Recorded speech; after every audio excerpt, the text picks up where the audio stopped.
Состоится ли суд с Волочковой? Почему известная балерина писает под елкой и не скрывает это? Откуда у Волочковой долг в 1 миллион рублей? Досмотрите видео до конца, чтобы узнать ответы на эти вопросы. 45-летняя Анастасия Волочкова не стала мириться с поступком певицы Катерины Любомской, которая распространила личную фотографию балерины, где она писает под елкой, и написала на нее заявление в полицию. Заведено уголовное дело по факту вмешательства в частную жизнь. По статье 137 на организатора данной провокации Катерину Любомскую заведено дело. Благодарю прокуратуру Москвы и Московской области, а также Следственный комитет Красногорского района за оперативность и проведенное расследование, а также за выявление преступных действий и вторжение в мою личную жизнь. Хотели устроить мне провокацию, в итоге поплатились сами. Пусть другим будет неповадно заниматься вот такой фигней, написала балерина в личном блоге. Анастасия Волочкова решила больше не скрывать свой зад после скандала с писанием под елочкой. Я соседку не трогала, просто присела пописать. Я под своей елкой имею право и пописать, и извините, пожалуйста, у фонтанчика постоять. Я у себя дома. Я села, просто присела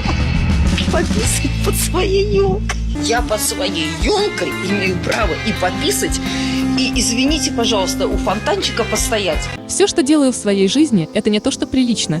Это смело, ярко, открыто. Катя Любомская готова бы была сама сейчас выйти на Красную площадь, снять трусы, чтобы ее попу, простите, хоть кто-нибудь показал, чтобы кто-то о ней вспомнил. Она решила на попе Анастасии Волочковой прославиться, возмущалась блондинка в одном из интервью. Бытует мнение, что вся эта история с опорожнением на камеру была подстроена для привлечения внимания к собственной персоне и походом на телешоу с целью заработать. 45-летняя танцовщица погрязла в долгах. Анастасия Волочкова перестала платить за газ, тепло и электроэнергию, подаваемые в ее роскошный особняк. Бывшая прима-балерина Большого театра подверглась штрафным санкциям. Она не внесла оплату за коммунальные услуги, которые получила в своем особняке под Москвой. Соответствующая информация обнародована на сайте Федеральной службы судебных приставов. За уроженкой Петербурга числится задолженность по платежам за жилье в сумме 912 тысяч рублей. Она также проигнорировала штраф ГИБДД. По закону у должника есть 5 дней со дня оповещения о возбуждении исполнительного производства, чтобы исправить ситуацию. Приставы могут принудительно снять сумму задолженности со счетов Волочковой или запретить ей выезд за границу, пока она не внесет оплату. Чтобы как-то отвести внимание от этой истории,